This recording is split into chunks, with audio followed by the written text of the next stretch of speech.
question. Right. Good morning, everybody. Good week. And we are now starting our Amud Yomi, Nun Daled Amud Aleph. Today's page is Nun Daled Amud Beis, but we are still in Nun Daled Amud Aleph. So we have to dedicate this Shiur for the Ilu Neshama of my dear father, Menachem Ben Akiva, Rus Bas Shalom, Sol Bas Moshe, and so Aviva Bas Moshe, Ve'le Refuah Nina Chai Bas Gula Rochel, Or Rafael Ben Dali, Chana Batzima, Moshe Ben Pego. All the people who are kidnapped should come back soon without any issues, any problems. It should just come back quickly. Mashiach should come very, very, very, very soon. Le'ilui nishmas. En Yeresha Basel Chononitzchok. Weiter. So, Nundala de Modalef. We are now in the sugya of Meillah. In the middle of Kiddushin, we have a Meillah sugya. And before we continue, and I would restart now, before we continue, you can have your finger in the pie. I mean, in the Gemara in Daled Amud Aleph. Toshma Detanya Omar Rabbi Shmuel. Line starts with the word Rabbi Yudah. Daled Amud Aleph. It's about the bottom third of the page. Line starts with the word Rabbi Yudah. 10 lines from the bottom of the page, or so, more or less. Now, what's Meillah? We discussed the person who's Mekadesh, a woman, with Hekdesh item, with a Hekdesh item. Something belongs to Hekdesh, and the person was Mekadesh, a woman with that. And that brought us to explain a few things, basics about Meillah, not Megillah. Megillah is next Sunday. Now it's Meillah with an Ayin instead of a Gimel. So now, what do we say about Meillah? Meillah means when a person took something of Hekdesh, and he either sold it on, he gave it to someone, he moved it to a different domain, or he consumed it, or he burnt it, and he enjoyed the burning, such as used it for candles, firewood. The shogeg. Oh, if it's shoygeg, very, very, very true what you said. If it's shoygeg, if it was done by shoygeg, meaning he was unaware that it belongs to Hekdesh, everyone agrees that that's when the Torah says that's called Meillah. What does Meillah mean? He has to bring a special korban osham, discussed in this week's parsha. He has to bring an extra return what he gave, what he took to the value of it. He has to return to Hekdesh, plus a fifth, which is really fourth, but it's called a fifth, whatever, plus an extra mat. That's called Meillah if it's b'shoigeg. If it's Mezid, classically speaking, Mezid is not called Meillah, and Mezid means that either he gets Malkois or it's Bidei Shamayim, but the special korban that prescribed for Meillah does not apply to Mezid. So now, Rabbi Yudah in our Mishnah is what I like to call the mainstream opinion, and also that's halacha. Rabbi Yudah says as follows. Rabbi Yudah's logic is as follows. Rabbi Yudah said in the Mishnah, if a man was Mekadesh a woman with Meillah, through Meillah, by taking something of Hekdesh and unknowingly, I mean, he was Mekadesh or knowing that he's Mekadesh, but he didn't know that it's Meillah. He didn't know that it's Hekdesh. And then he went to her hands now. He moved it from Hekdesh domain to her domain, and she accepted it gladly. Although none of them knows that it is Hekdesh, not although, because they don't know it's Hekdesh, therefore it's called Meillah. Because it's called Meillah, now it's considered to be out and belonging to her. And the person is chayav to bring a chomish v'asham. The man that gave it to her has to bring chomish v'asham, and that's classical Meillah. But Mezid, if him and her are bad boy and bad girl, and they took something of Hekdesh on purpose, although that may seem to be worse in our eyes, because there's no korban there's no special din of the korban, the chomish v'asham, Meillah, it doesn't really go into her reshus, and therefore it's not called Kiddushin. Because it's not Meillah. It didn't really go to her reshus. They wanted it, but it doesn't work. In other words, the Torah only punishes you with special Meillah if you really manage to do something, to really transfer to the other domain. So b'shoigeg, it went to the other domain, and that's really what they, and therefore the Chayiv Korban Meillah and she's Mekudeshes goes together. Rabbi Meir was a Chiddush. Rabbi Meir said something that we're grappling for a long time to understand. We so far had two understandings in Rabbi Meir. Rabbi Meir says just the opposite. Rabbi Meir says, b'shoigeg, they really didn't mean to.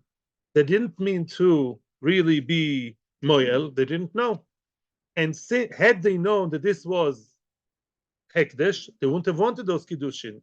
And therefore, it's not called Kiddushin. It's Mekach Tos. And also, Meillah doesn't apply. Why doesn't Meillah apply? We saw two reasons. Yeah, we'll talk about that soon. What about Mazid? Mazid works. What does it mean? Mazid, they wanted to do. They wanted it to work, so it works. There's no korban, so what? So what? He separates them. The fact that the Mazid, the man wanted to give the woman the ring or the whatever it may be, anything. Yeah, you want to give it to the woman.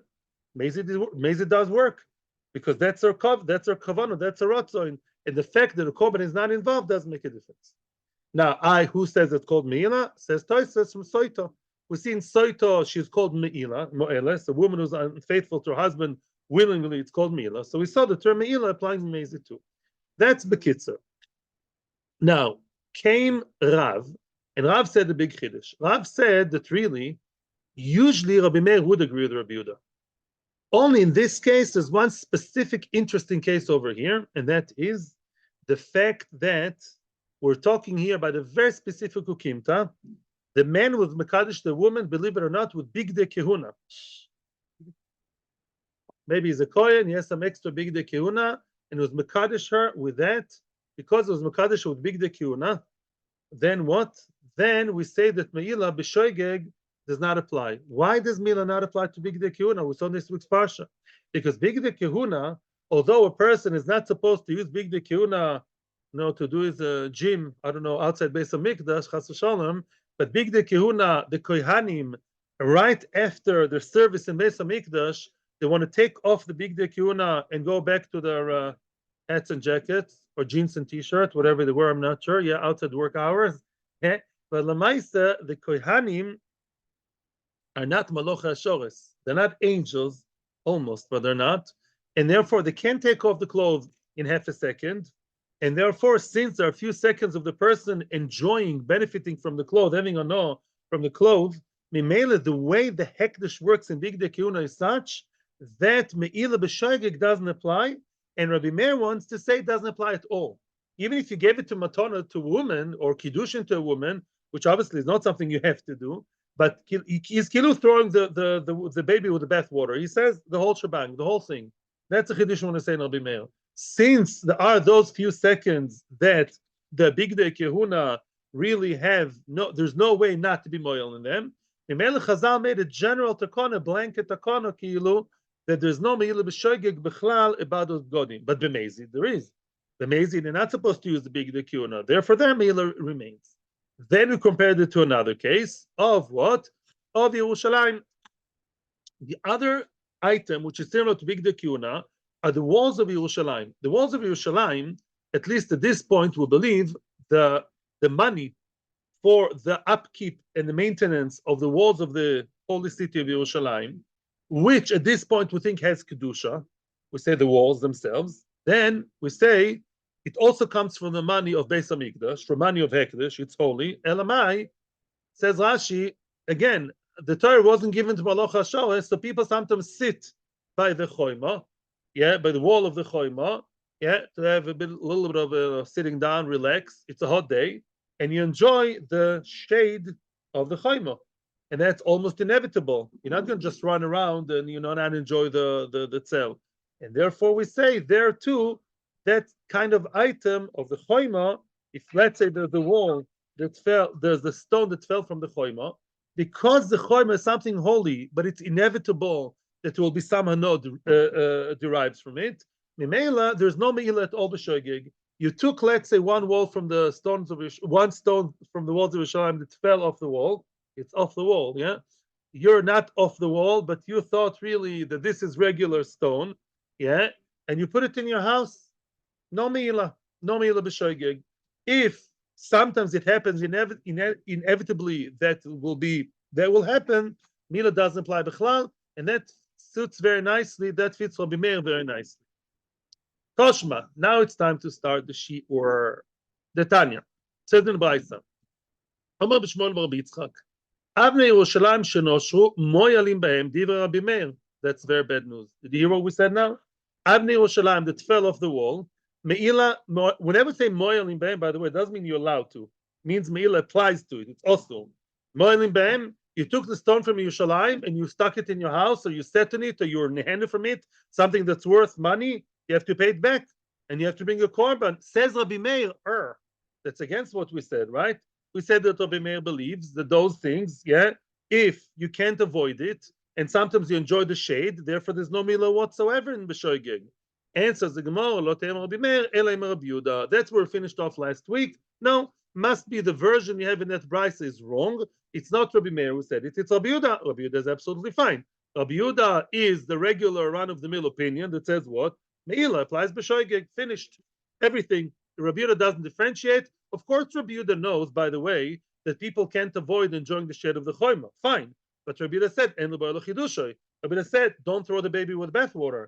In other words, if I have to sit down because I'm so hot and have to sit by the side of the wall, I have no choice, and sometimes it may happen, shoin, that's fine, that's okay. That l'chatchila, the kedusha, was lowered to allow that. But it doesn't mean that if I take it and stick it in my house, which is a whole new level, then we don't say the Meillah doesn't apply. Then you have Meillah and you have a korban, and that's Rabbi Yehuda, and that's good. Oh, this is news. This is now, this we haven't seen yet. Here Rabbi Yehuda, frag the Gemara, if you follow Rabbi Yehuda's opinion, Yerushalayim mi mikdesha, do you think that the walls of Yerushalayim bichlal have any kedusha? Now, let us separate now between our emotions and halacha. Let's not be too, fuzzy and up in the air. Let's not get emotional over here. We all know Yerushalayim is the very holy city, the eternal city of the Jewish nation, of course. And we know that halachically it's also kodesh. Why? Because inside Yerushalayim you can eat ma'aser sheini and you can eat kochim, as everybody was saying here, kochim kalim, and outside you can't. This is all very beautiful. They're also netar rabbi. However, the question is, do we say that the walls of Yerushalayim, are they really kodesh like a korban that you're not allowed to be moyel, or maybe not? This is going to tell us soon. There's a question, as we explained last week. The walls of Yerushalayim, of the stones of the wall of Yerushalayim, were they brought from the actual bedek habayis, from the lechatchila money that was brought to Beis HaMikdash, or did it come from Shiur halishka? Remember, we said there's like a lower level of kedusha of the leftover money.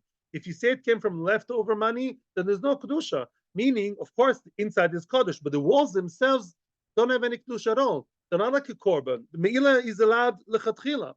And that's what Rabbi Yehuda is about to tell us now. V'atanan. It says in the Mishnah, let's say a person made a neder. You want to define to me what a neder is? Don't say the V word because it's not going to help me, right? Don't say VOW because really doesn't get us anywhere. Just more goisha nonsense. What does a neder mean? Anybody? Neder. What? Obligation. Neder means when a person forbids upon himself something. If I say that this tea, I'm not saying it because I need the tea, that's from Yitzchak, this bag of tea is upon me like a korban. Then I'm not allowed to bichlal have any hano from this bag of tea. Yeah, why? Because if I say this is like a korban, I impose on it the halachas of a korban, me personally. I don't have to bring it to Beis HaMikdash, but when I say it's like a korban, more commonly known as konam, if I say this is koinam olai, that item becomes osir. Yeah, the dietitian told you no more, I don't know, milkshakes, and that's it. Your wife told you have to be noider. Milkshake is for me like treif, like a korban. Then what? Then you can't enjoy the milkshake until you go to the chocham and he allows you. And that's neder. Something becomes as osir to you, as out of bounds for you, like a korban. That's a classical way of being noider, as opposed to shvua, which means shvua means I will or I want to do something. I didn't do something. Shvua is about actions. And Nedorim normally are about objects. That's classically so. So now, let's say a person says, Ke'imra. A person says, this item is so osir on me, like Imra, like the korban atomid.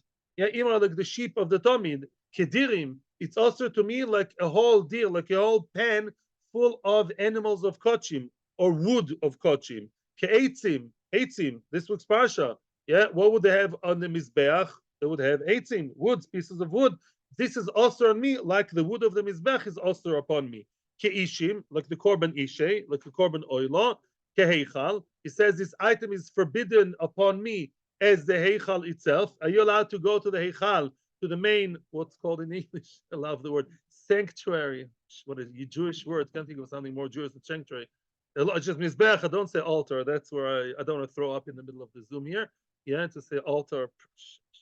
Yeah, keheichal. Yeah. The heichal, the main heichal, the main building of Beis HaMikdash, heichal, you say this bag of tea is osers me like heichal, kemizbeach, whatever that means. Yeah, ke Yerushalayim. Oh, Yerushalayim. Well, did you hear that? A person said this tibek is as osir on me, just like Yerushalayim, meaning the physical wall of Yerushalayim, or maybe other parts, is what is osir upon me, means Yerushalayim is osir, meaning I'm not allowed to benefit from Yerushalayim, from the walls of Yerushalayim. Now, Rabbi Yehuda Omer, says Rabbi Yehuda, Kol Omer Yerushalayim lo Omer Klum. But it says, no, all the other items, you're right. You're not allowed to take benefit to have hano from korbanos, from the wood, from the mizbeach, Yerushalayim, no problem, because he said Yerushalayim. So soon we're going to pinpoint the question, which is quite obvious, but we're going to explain it further. But now the Gemara just wants to basically rule out something. The chitem amshum delo omar ki Yerushalayim. Maybe the only reason why Rabbi Yehuda says that it's not a good neder is because he didn't say k Yerushalayim. If you noticed, he said, "This is for me Yerushalayim." You're talking nonsense. This is not Yerushalayim. It's a yellow tea bag of chamomile. It's not Yerushalayim. We're in the Chemish now. Yeah, but if you said ke Yerushalayim, if it's osir for me as Yerushalayim is osir as much as this, then what? Maybe then it will be osir to drink just like the walls of Yerushalayim are osir for me. The Tanya says the Brisa, no, you can't say that. Rabbi Yehuda Omer, Kol Omer ki Yerushalayim lo Omer Klum. Now let's pinpoint the question. Let's get the arrowhead of the question. Abida says no. If you say about any item in the world that it is osir upon me, just like Yerushalayim is, you said nothing, unless you made the neder on something that is sacrificed in Yerushalayim. In other words, says Rabbi Yehuda, you know what Meillah? We know when Meillah applies b'chalal, korbanos, eitzim, heichal, inside Beis Hamikdash, the korbanos, the real deal. The walls of Yerushalayim, no. They are holy, they demarcate the holiness, right? Separating between the outside and the inside. But the actual walls of Yerushalayim are not holy at all. Meaning, b'chlal, they're not osir. You can sit upon them, you can sit on them. It's not even bizarre kodesh. You can walk on them, like the tourists do. You can walk on them, you can sit by them, you can take photos, you can, I don't know, if it falls, as long as the area allows you, lechatchila, you're allowed to take it to your house in Har Nauf and build it there. And say, wow, it's from the walls of Yerushalayim. No problem. Don't you feel guilty? Nothing at all. So how are you telling me? So now the Bryce is in real trouble because we said that somebody says that if the wall of Yerushalayim fell off the wall, the stone fell off the wall, then what do we say? What do we say? That it's Meillah. Who's that? Who says that? If it's Rabbi Meir, you're in trouble. Does he want to tell me that Rabbi Meir believes? Let's just pinpoint. Rabbi Meir says what? Really, there is Kedusha, but generally there should be Kedusha. Meillah b'shoigeg doesn't apply. Because any people walk near the Choyma, they're on the Choyma, yalla, let them be. So b'shoigeg is okay, but b'mezid there is Meillah. Rabbi Yehuda now, so that can't be Rabbi Meir. And Rabbi Yehuda, you want to go to Rabbi Yehuda, revert to Rabbi Yehuda, it doesn't make sense either. Rabbi Yehuda even worse. Rabbi Yehuda says that Rabbi Yehuda is a mainstream Meillah man, but still comes to Yerushalayim, says no. The walls of Yerushalayim has no Kedusha whatsoever. Ask the city of Yerushalayim, ask Moshe Leon, whatever, if he allows you to use that stone from Yerushalayim, no problem. So who's the author of the Brisa? Shem Yishmo. Answers the Gemara. We're starting today's Amud. Trei Tanoi Ninu Balibda Rabbi Yehuda. The Machlokes Tanoim about what Rabbi Yehuda said, legit. It's a Machlokes Tanoim regarding Rabbi Yehuda. Meaning, Rabbi Yehuda is an extreme. One opinion believes that Rabbi Yehuda thinks that Avnei Yerushalayim, says Tosfos, I'm not reading the Tosfos now, we don't have time. The Avnei Yerushalayim came from the main part of Bedek Habayis. Just like you buy paint for the walls of Beis Hamikdash itself, right? And you buy the light bulbs. I'm not laughing in that, soon Yerushalayim will be built. The computer system, the Wi-Fi of Beis Hamikdash, BHMK. All holy. All the internet will be absolutely sanctified. So then what? You buy it from some money? Yeah, no Meillah in that. Now, same thing, says Rabbi Yehuda, you're not allowed to be Moel in the walls of Yerushalayim, regular. And if it fell and you used it by mistake and you put it in your house, you used it, you have to pay Chomesh V'Osham. That's one Rabbi Yehuda. The other Rabbi Yehuda, meaning another Tana quoting Rabbi Yehuda, says no. Rabbi Yehuda believes Yerushalayim has no Kedusha whatsoever. You're allowed to use it just like you're allowed to use the walls of Tel Aviv. Excuse the bad comparison, but yeah. Mashenkin Rabbi Meir. Rabbi Meir is somewhere in the middle. What does Rabbi Meir say? Rabbi Meir says conceptually there is Kedusha. It comes from the holy money of Beis Hamikdash. Rabbi Meir believes, according to Rav's interpretation, that there's some middle road. If you moil b'mezid in the walls of Yerushalayim, that's also it is kodesh. Elamai, when it comes to mistakes, because those mistakes are going to happen anyhow all the time, because people will sit by the walls of Yerushalayim and enjoy the shade, or they would sit on the walls of Yerushalayim without realizing, oh, am I on the wall? It's happening all the time. Meillah chachomim lechatchila were makdishit on the lower kind of kedusha that allows you to be moyel b'shoigeg without being called Meillah, without bringing a korban. And that guy was Mekadesh a woman either with clothes of the Koyanim or he was Mekadesh her with the wall of Yerushalayim. Ah, that's such a romantic thing. But he didn't know it was the wall in Yerushalayim. Yeah, he didn't know it was a stone in the wall. And then, therefore, there's no Meillah, right? There's no Meillah Bechlal. She's not Mekudeshes because nothing really happened. It's Mekachtos. She wouldn't have wanted it. Only B'mezid, it's called Meillah, the opposite of Rabbi Yehuda. B'mezid, it's Meillah, and then she's Mekudesh. That's Adkan, what we said up until now, and now we're going back to the other opinion. Yes.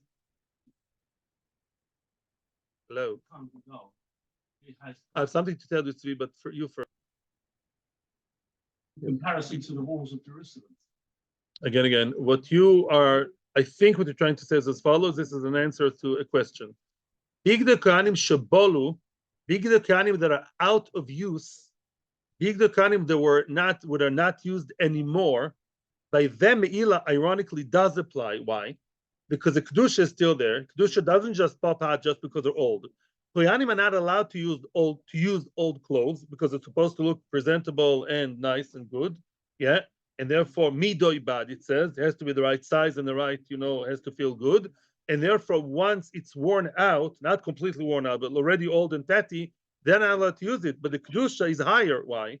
Because they don't have anymore that kula, that leniency of, I anyhow have to use it after work. You don't use it anymore. You just store it in the corner of Beis HaMikdash, right? That's all. And such a thing, Kedusha does apply to it, and even regular Meillah, and B'shoigeg, and Echnami, if you Mekadesh B'shoigeg, then, that would be, it would work, because then the Shgoga is Meillah, and you bring a korban, regular thing. But Sheinken, new doesn't mean unused, no. New means as long as they wear it, Bigda Kohanim that are fresh and nice and still in use, those Bigda Kohanim, that halach of Shoigeg, the Meillah B'shoigeg doesn't apply, relates to those body. That's what it means. Okay? Listen. No. It doesn't mean that. No. New means used and well used. Yeah. Omaula. And it's not just one more thing which we said last week. What they did, I was right actually by chance, and that was the Gemara in Shabbos, Daf Chaf Aleph Amud Aleph, and it's a Mishnah in Sukkah Daf Nun Vav says that what would they do with the old clothes of the Kohanim? They would use it for the lights of Simchas Beis HaShoeva, not for the menorah. They'd use it for the lights. There were 4 huge, candelabras, so to speak, in Ezos Noshim. They would light up the entire Yerushalayim. And those, the old Bigda Kohanim, right? They would cut them, make wicks out of them, and use them for that, but not for the menorah. They say menorah would be like a bizoyon, maybe. It wasn't holy enough. I think that's the reason. But it says they're both Shabbos and in Sukkah. I wasn't sure myself, actually, but it's for the Simchas Beis HaShoeva. Weiter. Okay. Now we're going to see, and that'll be kind of the final stage here. Now we're going back to the first explanation we had in Rabbi Meir. Oma Ula Mishmeda Bar Pada. Ula, quoting Bar Pada, is now supporting Rabbi Yochanan's explanation of Rabbi Meir. Omer Rabbi Meir, Hekdesh b'mezid mischalel, b'shoigeg and mischalel. Full stop. It's not an exception to the rule about the Bigda Kohanim and the stones and all that. Nothing to do with the stones and all these things. Elamai, we're talking here about the regular halacha. Hekdesh is only mischalel, meaning it loses the kedusha. The kedusha pops out of it and it becomes choil only if it was done b'mezid, when both people, husband and wife, 2 business partners, I gave it to you knowing it's mezid, knowing it's hekdesh, and you accept it knowing it's hekdesh. We are very bad people for doing that. But lemaise shoigeg, it's not mischalel. Yeah, there's it is mischalel. Sorry. Then it goes. The kedusha gets lost. It becomes non-kodesh because that's what we want and that's what we achieved. There's no korban. Who cares? Mashe'enken the shoigeg ain't mischalel. If both you and I are not aware that it's kodesh, therefore, then it's like a mekach tos. It's not what we wanted. We had no wish, no will to make it non-kodosh, and therefore it kilu stays under hekdesh. It stays hekdeshes. I gave it to you, but you don't really want it, knowing had you known it's hekdesh, and therefore it stays under the ownership of hekdesh, and therefore the hekdesh is not really bechlal out. It remains kodosh in the hands of the new person. It wasn't really given to him, therefore. Nah, so what does it mean, b'shoigeg? The Torah does say Reb Meir has to agree to the reality that Meillah applies in shoigeg. What does it mean? In the Havamina, we think like that. You know what it means, a shoigeg mischala? The other nafkamina, you have to bring a korban. If I gave my phone, let's say my phone is the Ekdish and I completely forgot I was Makdish my phone, and I gave it as a gift to you, I gave it as a gift to Yosef Melamed, being such a nice guy. Yeah, Yosef, I'm gifting you this, and now it's Shoigeg. Had you known it's Hekdesh, you wouldn't have wanted it, neither do I. So it stays really Hekdeshes. But so what does it mean that it's really Meillah? That I have to bring a korban. I have to bring a korban, even though it remained under the auspices, under the domain of Hekdesh, because it never left Hekdesh, because you didn't want it to come to your domain. Frag the Gemara, what are you talking about? Doesn't make sense. What? Frag the Gemara, if it's not mischalel, in other words, if this item is not mischalel, if nothing happened to the item, it changed hands and now in Yosef's house in Nachan Nachshon, but really never left my hands, because my hands, I was a shliach of Hekdesh. I'm a gizbar. I work for Hekdesh. I gave it to you, but nothing was really given. Geographical change, but nothing else. Why do I have to bring a korban? I didn't do anything. I'll give you a moshel. I want to ask you, those who learned Bavakama, a quiz, a question. Win your trip to Hawaii. What would be if I'm doing meshicha? Test. Let's say I want to steal something from someone. I want to steal his gold watch. And what do? I go to his house and I sneak and I very quietly, what do? I do meshicha inside his house. Inside his house, from the bedroom to the salon. And I pulled it. I didn't do agbo. I just did meshicha. And then he caught me and I stopped. Do I have to pay him? Why not? Oh, I attempted to steal, but I didn't manage. Halachically, there was no agbo. It was just meshicha. Meshicha inside the house of the Bailim is nothing. Just because you attempt to steal means you're not a nice guy, as I always say, not a shidduch for my daughter. But lemaisa, yeah, nothing really happened. Same thing with Meillah. If you say, Rabbi Meir, that b'shoigig, if I gave something of Ekdish b'shoigig to Yosef, and Yosef accepted, was all one comedy of errors, we didn't b'chlal know, and we wouldn't have wanted to, it stayed Hekdish's, why do you have to bring a korban? I never really, let it out of Hekdish's domain. Ella, now we come to the final conclusion, which we said long ago. When Rabin came from Eretz Yisrael to Bovel, he said, Rabin explained on behalf of Bar Podo. Rabbi Meir would say, Hekdesh b'mezid mischalel. Hekdesh only b'mezid, if a person transfers to another friend, man or woman, b'mezid, then becomes mischalel, it, pops out, because I want it to be out of the domain of Hekdesh. That's what you want, Mr. Sinner. That's what you'll have. It's out of the domain of Hekdesh. B'shoigeg ein mischalel. B'shoigeg, there's no chulin. Why? Because nothing happened. Because if I want, it's a mekachtos. I didn't want it to happen. Remember what we said, Rashi, a few days ago? Achila, which means, what's the only situation in which shoigeg, me'ila shoigeg, would apply according to Rabbi Meir? If you ate it. He has nice piece of, yellow cheese. It was makdish to base of mikdash, and he ate the yellow cheese. Where's the yellow cheese? Domain shmomain. It's already being consumed by what? Your peptic acids in the stomach. It's in this system over there.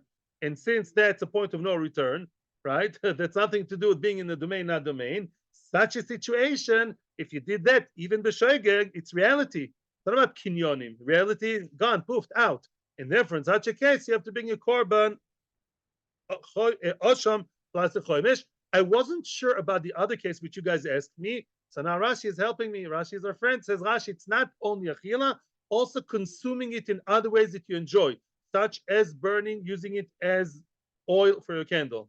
You took shemen of Beis Hamikdash, right, and mistakenly used it for your Shabbos candles, which you're supposed to enjoy. You used it for your stam candle during the week.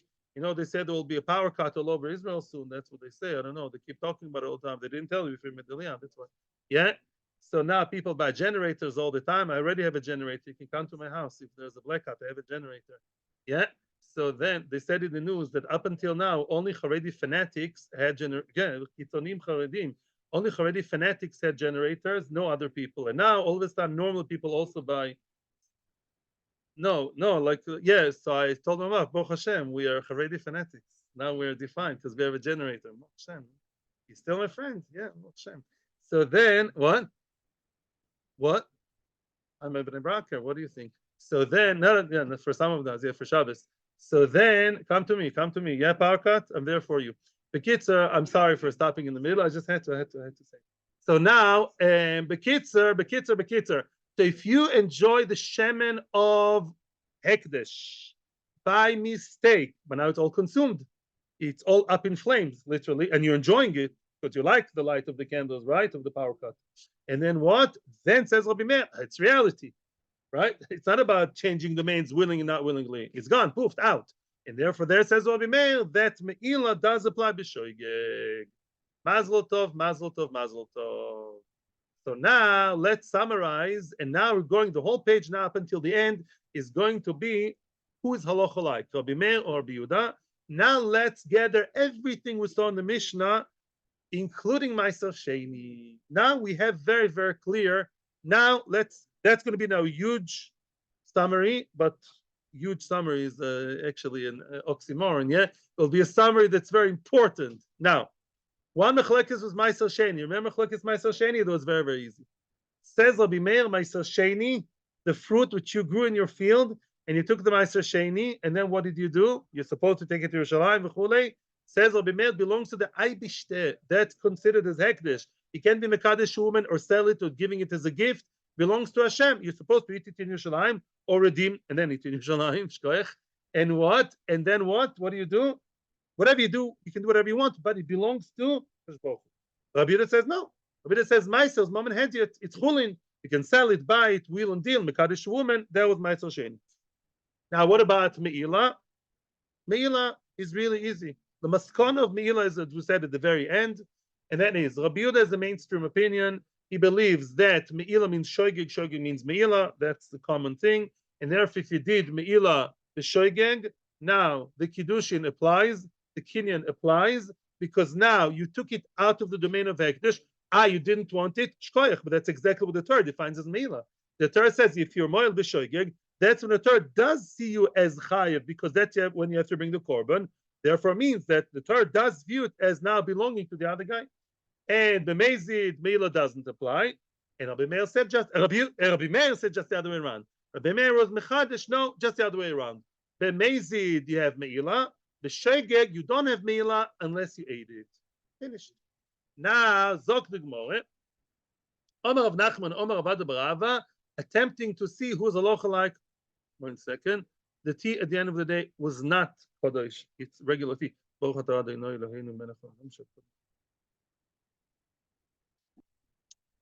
Nachman, Omar of Barava. Halacha ke Rabbi Meir b'Maiser. Halacha is like Rabbi Meir regarding Maiser, meaning that it's considered to be Mom and Gavoya. Maiser Sheni belongs to Hashem. Oil v'sosam lantona kavosei. Because we're going to see soon the Mishnah, which the Stam Mishnah means what? Anonymous Mishnah, which is not quoted on behalf of anybody, like a regular, unquoted Mishnah. The narrator of the Mishnah, that means Allah is that way. So we're going to see soon a Mishnah that tells us, Allah is a Rabbi Meir, that Ma'aser Sheni is Mom and Gavoya.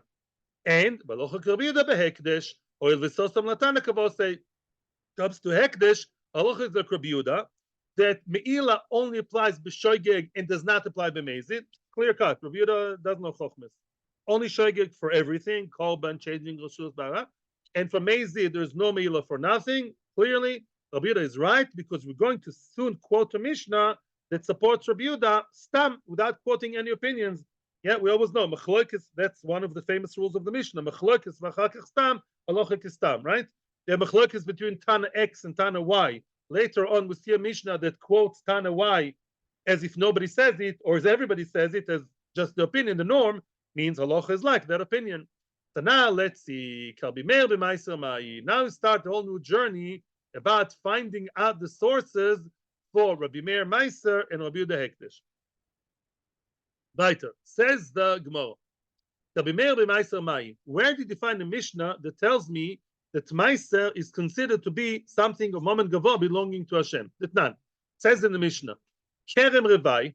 By the way, Kerem Revai is Lav Dafka. In this case, I checked it in Mishnah. It's also Neta Revai. What's Neta Revai or Kerem Revai?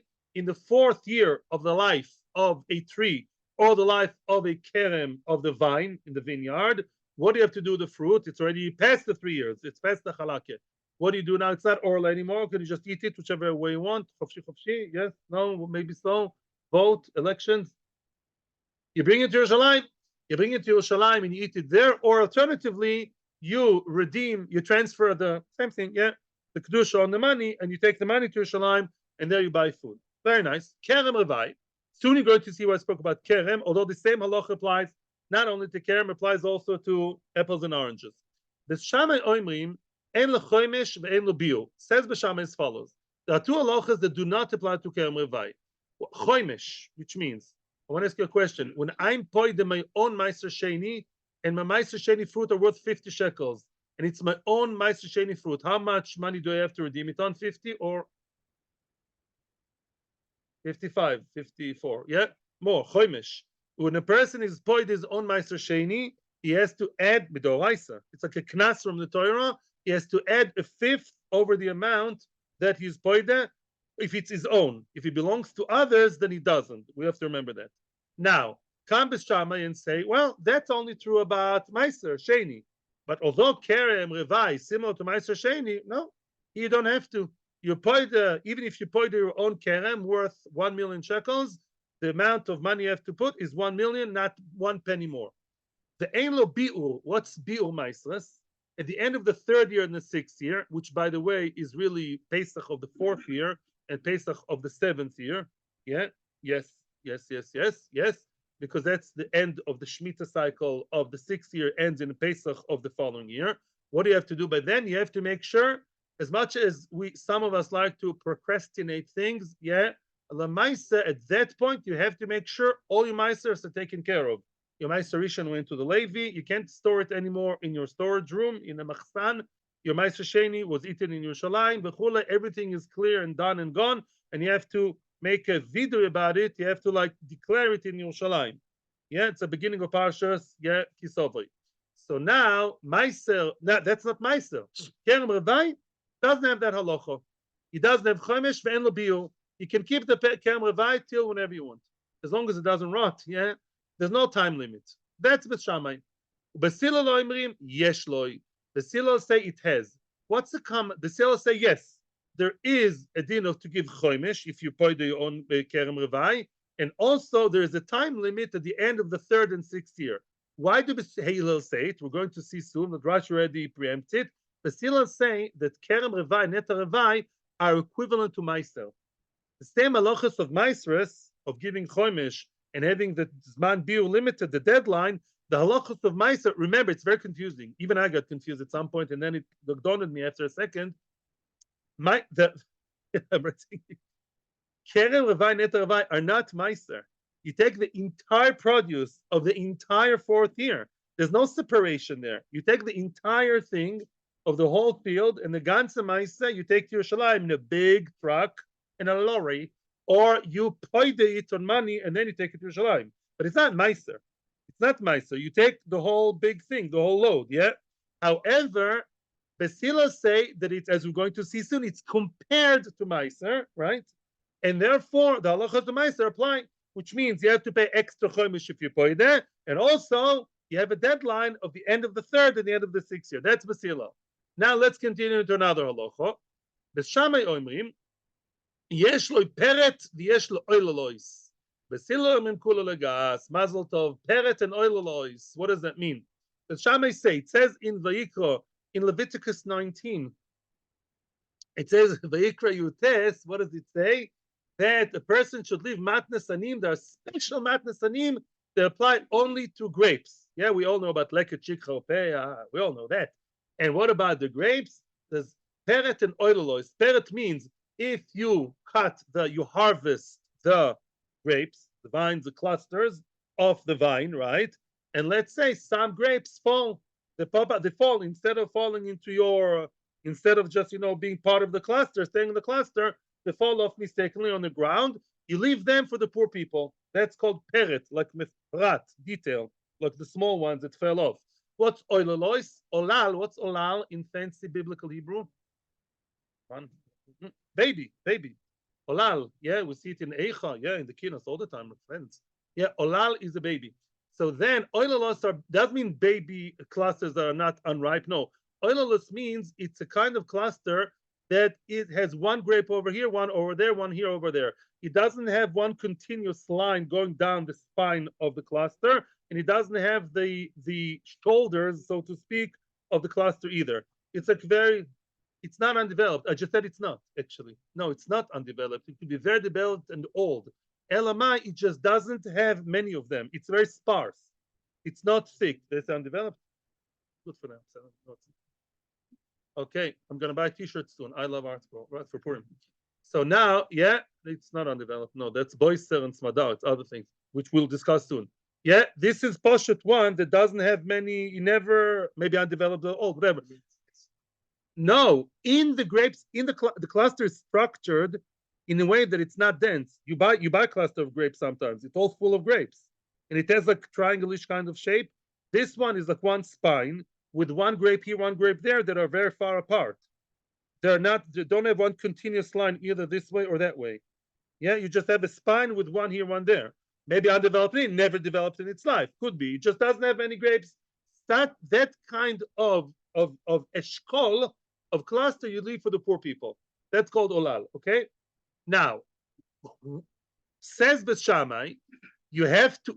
Let's say you have the neta revai. Excuse me, the kerem revai.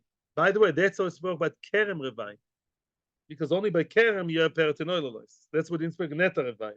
So let's say the peret and the oilalois. What about them? You have to give them to the poor people. Yes, say Bes Shammai, of course. And say Basil loimrim kulo lagat. No, when it comes to your fourth year, peret and oilalois, you don't have to give peret and oilalois tax-free. You don't have to give it to the poor people. The whole thing goes to what? To the gat, to the wine press. Why? My time at the Basilo. So Basilo said two very interesting things. They compared it to Meiser, and then they said that from those grapes, you don't have to give anything to the poor people. Why? Basilo el Gamri, koidesh mi Meiser, השנה הילגה גזירה שובו. מה מייסר יש לו חומש ויש לו ביור, אף כרם רבע יש לו חומש ויש לו ביור. Full stop. Say B'Silel. You know why we think that the halachos of Meiser apply to the kerem revai? Because we have gzera shova, koidesh. The word koidesh hilulim appears in the pasuk of kerem revai, of the fourth year produce. And the word kodesh be'atia kodesh min habayis, and other psukim, it says what? Meiser Sheni has a din of kodesh, Mazel Tov Shidduch, and therefore the what's its name? The fourth year produce has the same status as Meiser, and therefore if you poide it before taking to Yerushalayim, you have to add a choimesh, and also if there's a deadline of third and sixth year, very nice. But Bes Shammai lo gami kodesh mi Meiser. Bes Shammai, it's their prerogative. They did not learn the Gzera Shava, Kodesh. Now that explains the first part of the Brisa. Hey, but what about that exemption? What about this like Matnas Anim exemption of fourth year? Where did Basilo take that from? Basilo Omrim Kemaiser. No. Now we're getting it. You tell me before we continue. Do I have to give my Matnas Anim from something that belongs to Hashem? No. That's Basilo. That's Basilel. One leads to the other. Because Basilel believed that this has a status of Meiser, Meillah, I'm exempt. Because Meiser, Sheni, and its new friend, Kerem Revai, they have the halacha of what? Belonging to Hashem. Belonging to Hashem. I don't have to give anything to the poor people. Why? Because it's Hashem's. I don't have to give anything. It's from me, not from him. And that's why Basilel say what they say. Now let's see how the Gemara says it.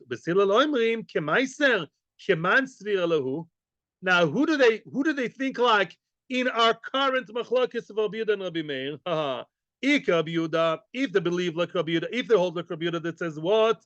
That Ma'aser Sheni belongs to who? To the person himself. Amai kulo lagat. Why is it like a gat? Why do you say it belongs to the gas? Meaning you keep it. Kulo lagas means I keep it for myself, the whole thing. Amar Ma'aser Mammon Editu. He believes Ma'aser's Mammon Editu. Of course you have to give your matnes anim from Mammon Editu. Rosha. How can you not? Full stop, period. Which means must be Basilel who believed that since, it's one thing leading to the other, and it's very, very easy. How did Basilel start? They make the comparison Zel Shova that the Kerem Revai or Neta Revai has the status of Ma'aser Sheni. Bang. Now they say because it's Ma'aser Sheni, in Meillah it doesn't belong to me, it belongs to Hashem. If it belongs to Hashem, I don't have to give it to the Anim. I'm going to make wine out of it, the whole thing. And what do I do with it? I take the whole wine, all the bottles of wine, I'll take to Yerushalayim and drink it over there. Or I'll exchange it for cash and use the cash in Yerushalayim. That's it.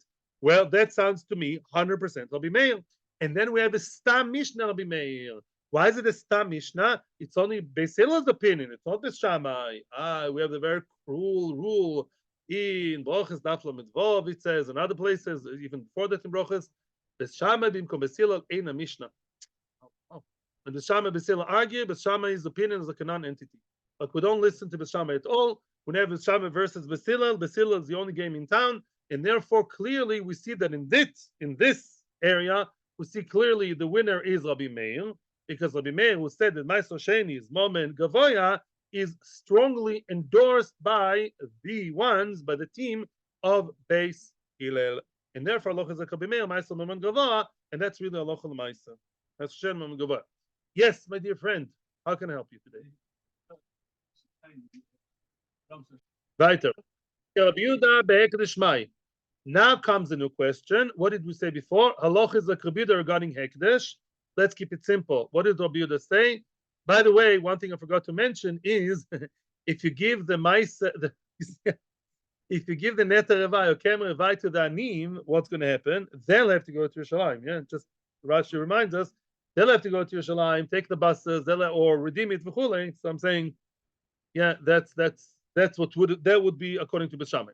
Rabbi Yehuda be'Hekdesh. When did we see a Mishnah that endorses Rabbi Yehuda that said that in Hekdesh, when do we say Meillah is Meillah? When? By Shoigeg and not by Mezid. That's all. That's Rabbi Yehuda. Rabbi Meir is the other way. Let's just focus on Rabbi Yehuda. The Meillah applies when you do a transaction to another person, B'Shoigeg, then it was removed from Hekdesh, and otherwise B'Mezid was not removed from Hekdesh. Let's see the source. Rabbi Yehuda be'Hekdesh Mai, Detnan. It says in the Mishnah, in Meillah, Shileach B'Yad Pikeach, a person who, let's say, is a Gizbar, or a person who has Hekdesh money in his hands, he sent the money with the hands of a Pikeach. Pikeach means a person who's sane and sober, not somebody who's a Cherah Shoyt V'Koton. So we have two people here who should be responsible.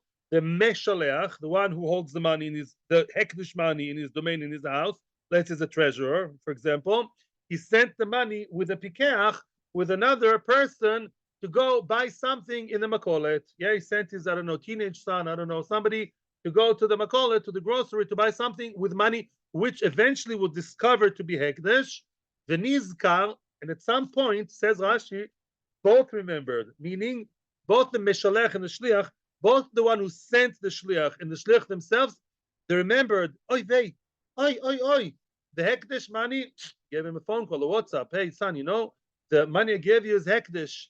And very, very, very sadly, the Mezid continued on their way. The Shaliach continued, knowing that he's about to commit a big sin and use mois of Hekdesh to buy yellow cheese and pizza and cottage and vegetables. Yeah. Let's say he remembered and kept on going before he arrived by the Chenvani. Now he gave it to the Chenvani. What's a Chenvani? The grocery store, the storekeeper, the shopkeeper. They did not tell the shopkeeper that it's Hekdesh money. And the shopkeeper then used the money for something else. He later on used the money to buy toilet paper. The Chenvani is the one Moal, Lek Sheyoitzi, meaning Once the Chenvani 2 days later took those few shekels and he bought something with it, the Chenvani is the one who's moyel, meaning very, very clearly, there are two stages to the story. There was a mazid transaction between who and who, the shliach and the Chenvani. Then there was mazid on the giver's side. Then there was shoygeg, the Chenvani is innocent, none the wiser. The Chenvani gave it 2 days later to his son's ganenet, I don't know, cash. Then he is the one who's chai of the korban, and he is the one at that point it left hekdesh. Clearly, that's it. You see, what do you see clearly? At the point of Mazid, it did not leave hekdesh's domain. It stayed the hekdesh's domain, and the people are Mazid. They don't bring the korban. Maybe they get malchus, which is worse, but they don't get the special korban of Meillah. They don't. Who gets to bring the special korban of Meillah? And at that point, also the hekdesh went out. It all goes together, package deal. At what point did it leave the domain of Hekdesh, like Hekdesh's long arm, and it's out in the hands of the one who received it from the Chenvani? He has chulin money, and the Chenvani now has to bring Chomish Vasham. Baruch said something very nice. Why is the Chenvani at fault? Because he should have asked. Yeah, when you live in society of Hekdesh, you have to know, where did the money come from? Where did the money come from? He should have asked it. What? That's why it is. Because it's an exception. I don't want to be sarcastic with you, but you sound as if you live in times of Beis Hamikdash. Fine, no? When you live in times of Beis Hamikdash, you have to know if it's Ekdash or not. Just like Tumah Vatar affects every millisecond of your life in the times of Beis Hamikdash, so it's Ekdash. In times of Ekdash, people are supposed to find out where the money came from. Especially if the guy's a Gizbar, by the way.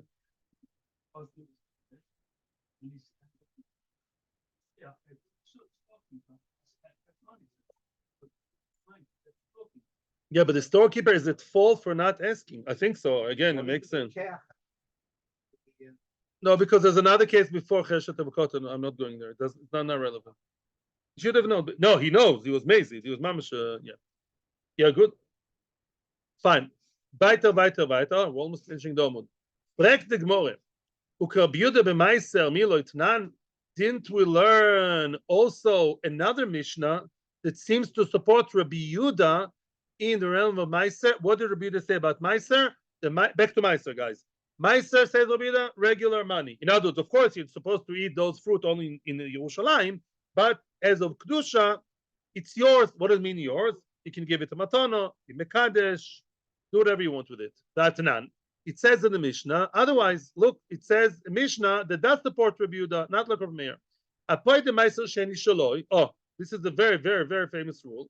A person who's poid his own Meiser Sheni, redeems his own Meiser Sheni, Moisif Olav Chamishisoy. Oh, that's what we've been learning for many, many times. You have to add a choimesh if you poid your own Meiser Sheni, not your friends, only yours. Ben Mishaloi, Ben Shenitan Lo B'Matono. Oh, what does that mean, Nitan Lo B'Matono? The way we understand it now means as follows. Let's say a person gave you a gift. What's the gift he gave you? And both sides are aware of the gift. He's giving you a beautiful, amazing, nice cluster of grapes. I don't know, avocado, papaya, whatever, the fruit, yeah? Yeah, let's say something that's a fruit. And he tells you, that's my Sheni. I'm giving you, I know you like grapes very much, very good, nice. The grapes, I'm giving you grapes. You should know it's my Sheni. It's my gift from me to you. I go to Yerushalayim every day. Go and have the Meiser Sheni. Enjoy it in the Choyme. You don't have to pay me. It's a gift of Meiser Sheni. Now the person says, "Oh, thank you so much." And after the giver of the gift closed the door behind him, he says to his wife, "I don't have courage to go to Yerushalayim now. I'm going to redeem it with money." Does he have to give a choimesh? Yes, because now that it was given to him as a gift, it belongs to him. Because it belongs to him, Meillah, he has to give an extra choimesh. The grapes are worth 50 shekels. Give 54. Okay. You may even ask, what's the chiddush? Wait a second. Let's just think again. Who gave a gift of Meiser Sheni? The giver. Let's give it Naftali. Okay. Why? A note to the Rebbetzin. Preg the Gemara, money. Who's the author of this Mishnah? You have this. Very good. Who's the author of the Mishnah? If Rabbi Meir is the author of the Mishnah, that does make sense. How can you give a gift something belongs to Hashem? Rabbi Meir says, Rabbi Meir cannot be the author of the Mishnah because how can you give a gift to Meiser Sheni? It's not yours. I'm giving you a gift. It's stolen from Beis Hamikdash. So you stole from Hashem and gave you. Great guy. Elalav must be Rabbi Yehuda. Oh, so you see, you see a Mishnah that silently supports Rabbi Yehuda. A Mishnah which is a stam Mishnah and seems to be Rabbi Yehuda. Because what did Rabbi Yehuda say? Yosef, according to Rabbi Yehuda, Yosef. According to Rabbi Yehuda, is that okay? Yes. Why? Belongs to me. My Sheni is mine. I'm limited to eat it in Yerushalayim, but it's mine. I own it. I gave it to my best friend, to Yosef. Yeah. Oh, Rabbi Yehuda. And so you see Rabbi Yehuda. Oh, so why are you telling me that Stam Mishnah supports Rabbi Meir? If we have a scoreboard over here, it's 1-1. We sell one Mishnah supporting Rabbi Meir, one Mishnah supporting Rabbi Yehuda. So why are you saying Aloha in that respect is Rabbi Meir, right? And it says Gemara, Loilam Rabbi Meir, ay. We turn this Mishnah to be a Rabbi Meir Mishnah also. How come it's Rabbi Meir? Let